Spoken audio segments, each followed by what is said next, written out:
A good friend of mine revealed to me a time when he didn't pay his income taxes. He got in a place in his life where money was particularly tight. He had a daughter in college and he didn't know how he's going to make ends meet. And so he didn't turn in his federal income tax forms that year. He also told his wife that he had done it. He thought, next year, I'll make it up. And so the next April rolled around, and it was actually a little easier not to file again. Did he think he was going to get away with this? Mostly he just didn't think about it. But it was something, it seemed to be getting bigger and harder to admit. And so the next year passed and he didn't pay again. And the next year, and he didn't pay again, and now he owed several years of back taxes. This started to impact my friend physically. He began having trouble sleeping, and he was jumpy, and he'd have this feeling like he was going to get caught and feel the acid rushing into his stomach. He spent hours thinking about strategies about how he would get out of this, how he wouldn't get caught. The guilt was getting to him. It was so hard to admit, even to himself. He saw himself as a good person. How did he get into this mess? Coming clean just seemed to have so many repercussions. And yet it was taking so much energy to hide his trail. The cover-up was getting exhausting. So finally, one afternoon, he thought, I can't take it. And he went and he took a phone and called up the IRS. And shaking, he told this woman, he spilled his guts. And he said everything he'd done, he admitted it and apologized. And he said he was so grateful that the woman who answered the phone was a woman of compassion. And she could have said to him, oh, you're a criminal or whatever. She didn't say that. She said, this can happen. We can work this out with you. He couldn't believe the response. And yes, he would have to pay back taxes and, a hefty penalty, but he wasn't going to jail.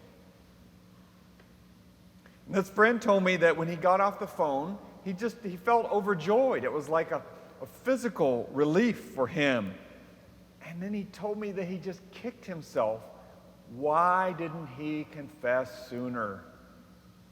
It was painful to admit, but the admitting brought him a freedom. There was a possibility of change and getting his life back on track. We here in the church have begun the season of Lent. And it's a time when we particularly reflect on ourselves and maybe ways that we have fallen short of who God wants us to be. My friend has his own story, as each of us do, but there might be some dynamics from his story that might be helpful to us. First of all, my friend is a good person. He is. And everyone here in this room is a good person. I have no doubt about that at all. And any of us can stray. We do things and we say things we wish we wouldn't have. Welcome to humanity. Does that make any of us a bad person? No. But we get lost. We get distracted. We get self-centered. The bottom line is, good people occasionally do bad things. Now, the way we stray is going to be individual.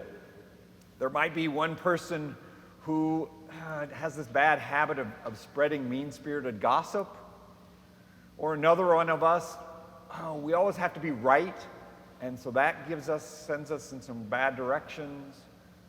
Or maybe some of us stop paying our taxes. Things done and left undone.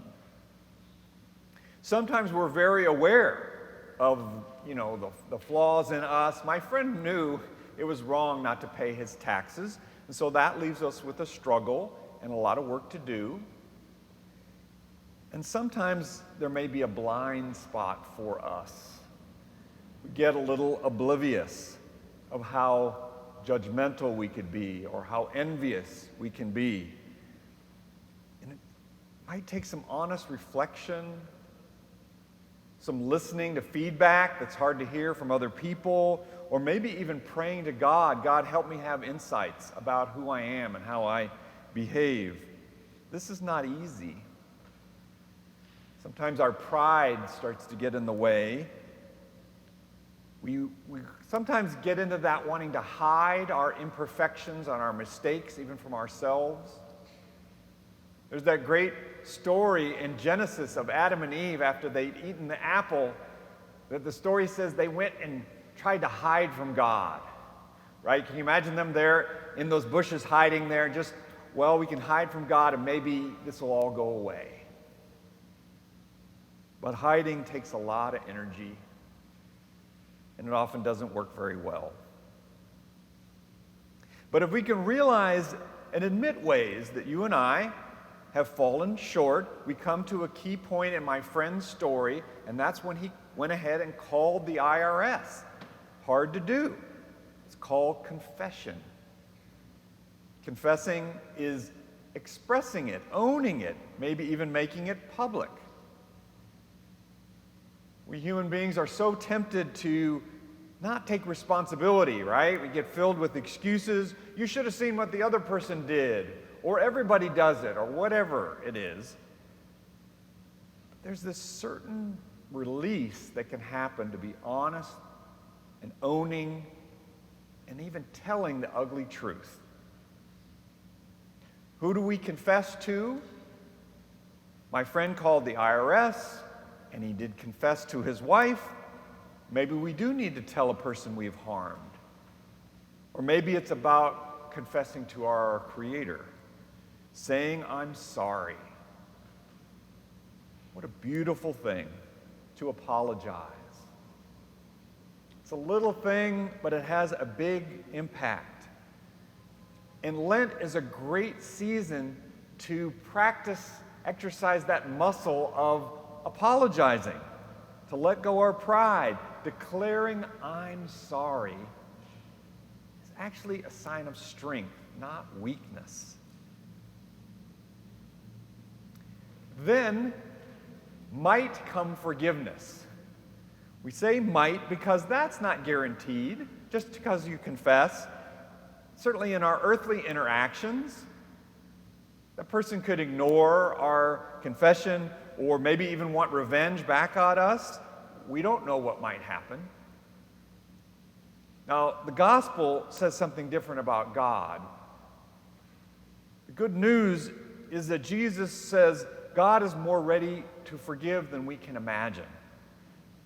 There is nothing any of us can do that is so bad that God is not going to forgive us and want us to have a new start. Sometimes the problem is more that we don't accept that we've been forgiven by God. We end up wallowing in, oh, I'm such a bad person and I did this bad, blah, blah, blah. And God is saying, let it go. You are forgiven. Does that mean there's no consequences for misbehavior? Good question. Sort of matters the circumstances, doesn't it? In the process of forgiveness, the church proclaims an overlooked dynamic that's called amendment of life. You know, if we're talking about God, we're not saying that forgiveness is conditional. I'll forgive you if. No, that's freely given. But amendment of life says if a confession is genuine, there's a recognition that something I've done is wrong or thoughtless or hurtful, then we will make an effort not to do it again, to build some new habits, maybe even to try to make up for the hurt that we've committed. And so my friend still had to pay his taxes and pay a penalty. His wife may have forgiven him, but she still might be angry. and maybe even mistrustful of him for a while, there is likely to be consequences for our actions, even as we have this new beginning in forgiveness. In this season of Lent, may God's grace increase our self-awareness, guide us in our confession, and help us to feel the power of forgiveness to set us free.